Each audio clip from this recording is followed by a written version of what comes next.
भक्तों, स्वागत है आपका आपके चैनल मानस और मैं में। आज हम एक कहानी सुनेंगे, संत और बिच्छू की। एक बार एक संत गंगा किनारे ध्यान में बैठे थे।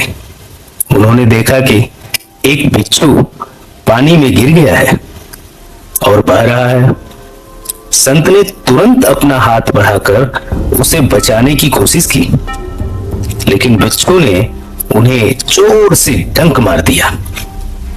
दर्द से कराहने के बावजूद संत ने दोबारा उसे बचाने का प्रयास किया और फिर बिच्छू ने उन्हें डंक मार दिया। यह देखकर पास खड़ा एक व्यक्ति बोला, महाराज, यह बिच्छू आपकी भलाई का बदला डंक मारकर दे रहा है, फिर भी आप इसे बचाने की कोशिश कर रहे हैं। संत मुस्कुराए और बोले, बेटा, यह बिच्छू अपनी प्रकृति के अनुसार डंक मार रहा है, तो क्या मैं अपनी दयालुता को छोड़ दूं? यदि वह अपनी प्रकृति नहीं छोड़ सकता तो मैं अपनी क्यों छोड़ूं? इस कहानी से यह सीख मिलती है कि दूसरों के बुरे व्यवहार से हमें अपनी अच्छाई नहीं छोड़नी चाहिए। संसार में कुछ लोग हमारे साथ अच्छा नहीं करेंगे, लेकिन हमें अपनी मानवता, दयालुता और सच्चाई पर डटे रहना चाहिए। यही असली भक्ति और सच्ची परीक्षा है।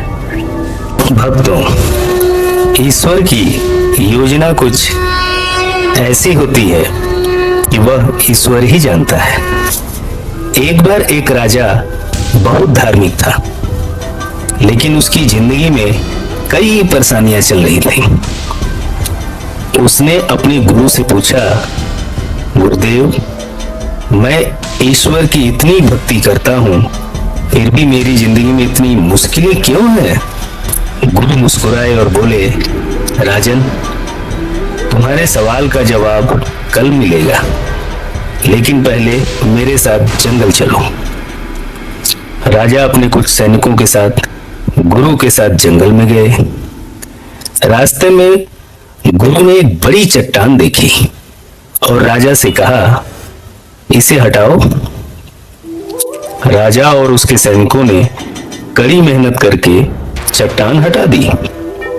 चट्टान के नीचे एक सोने की थैली छिपी हुई थी।